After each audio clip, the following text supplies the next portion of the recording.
Hoy nos metemos de lleno en los años formativos de Charles Fox Parham, una figura realmente clave y a veces polémica, ¿no?, en los orígenes del pentecostalismo. Tenemos extractos de la biografía Charles Fox Parham, pionero pentecostal. Y bueno, la idea es entender un poco qué experiencias, qué gente lo marcó antes de que, digamos, su nombre resonara más fuerte. Exacto. Vamos a ver esa infancia llena de enfermedades, sus búsquedas espirituales así muy intensas, también sus primeros pasos y, bueno, algunos tropiezos en el ministerio, hasta que funda su primer proyecto grande en Topeka. Es muy interesante ver cómo esas piezas iniciales como que van encajando y preparan el terreno para sus ideas sobre la fe, el poder apostólico, todo eso. Pues arranquemos por el principio. Nace en Iowa, 1873. Familia metodista, con cierto, digamos, reconocimiento local. Pero su infancia, de todo menos tranquila. Desde chiquito lidiando con enfermedades súper serias. Fiebres, espasmos, reumatismo, problemas del estómago, mala vista, dolores de cabeza. Llegó a decir que era como un naufragio en las costas de la desesperación. Qué fuerte la imagen. Tremenda imagen. A los 5 años se mudan a Kansas y a los 12 otro golpe duro. Muere su mamá. Y las últimas palabras para él fueron, Charlie, sé bueno. Sí, y ese sufrimiento físico constante, más la pérdida temprana de la madre, son cruciales, ¿eh? Una idea interesante de la biografía es cómo esa fragilidad, que él conocía tan de cerca, parece que no solo moldea su teología después, centrada muy fuerte en la sanidad divina, sino que también forja una determinación casi desesperada por encontrar un poder superior, ¿no? Claro. Y es interesante también el contraste. Familia metodista devota, pero él después dice que de niño sabía poco de religión, aunque a los 9 años ya sintió el llamado a predicar. Y dicen que practicaba con el ganado. Con el ganado. Y su conversión a los 13. Potente también. Durante un avivamiento, cuenta que sintió una luz brillante como el sol que lo atravesó. Empezó a predicar súper joven, a los 15. Estuvo un tiempito en un colegio metodista, pero parece que le costó académicamente.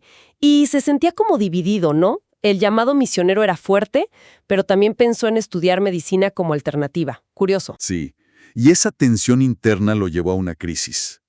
Tremenda, física y espiritual. Cayó muy enfermo de fiebre reumática, quedó postrado, sintiéndose, según él, abandonado por todos. Fue justo ahí, en ese momento oscuro, después de arrepentirse y volver a dedicarse de lleno al ministerio, que vivió una sanidad profunda. Él la describió muy vívidamente. Dijo que la enfermedad fue asesinada. Así, literal. Y se sintió renovado espiritualmente. Más tarde, también cuenta que oró por unos tobillos débiles que tenía y ¡pum!, sanaron.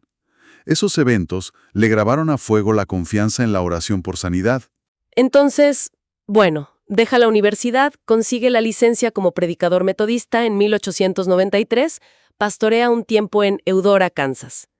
Al principio parece que bien, pero pronto empezaron los roces. Su estilo, algunas de sus doctrinas, como eso de no creer en el castigo eterno, generaron conflicto.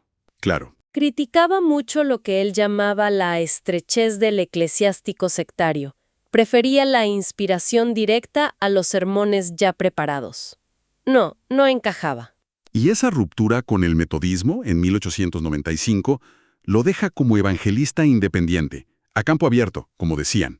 Al año siguiente, 1896, se casa con Sarah Thistlethwaite. Ella venía de un trasfondo cuáquero. Y parece que la familia de ella, sobre todo el abuelo, David Baker, influyó en sus ideas. Por ejemplo, en el aniquilacionismo. La idea de que los impíos simplemente dejan de existir, ¿no?, en lugar del tormento eterno. Exacto. Y otro encuentro importante fue con un tal Thomas H. Gurley, un predicador muy enfocado en la sanidad divina. Sus reuniones tenían fenómenos medio fuertes, tipo trance, digamos. Y eso parece que animó a Parham a empezar a orar públicamente por los enfermos. Bueno, y después de varias mudanzas, dificultades, nació su primer hijo, Claude, que también enfermó. Y según Parham, sanó por oración. Ahí fue que él abandonó definitivamente la idea de la medicina convencional. Claro, otro evento clave para él. Sí. Y por fin establece algo más estable, el Bethel Holgar and Mission of Sanation Divine, en Topeka. Eso fue en 1899. Alquiló una casona grande, que después se la donaron. Tenía capilla, imprenta, ahí sacaba su periódico La Fe Apostólica, y habitaciones para gente enferma que iba a buscar sanidad. Ujú. Y ahí adoptó lo que llamaba un modelo de fe. ¿De qué era eso del modelo de fe en la práctica? O sea, ¿cómo funcionaba? Significaba básicamente confiar solo en donaciones voluntarias, sin pedir colectas, sin cuotas.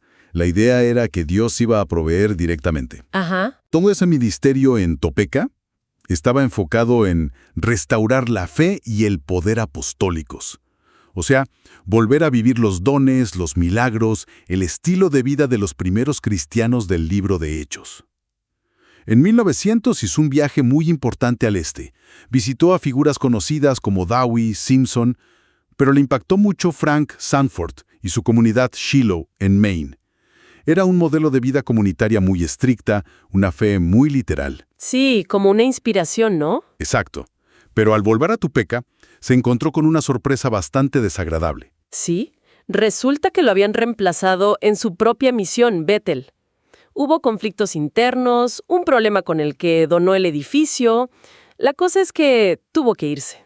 Se reunicó en las afueras en septiembre de 1900, y ahí se cierra este primer capítulo intenso en Topeka. Así que, resumiendo un poco, lo que vemos es una vida temprana marcada por extremos, ¿no?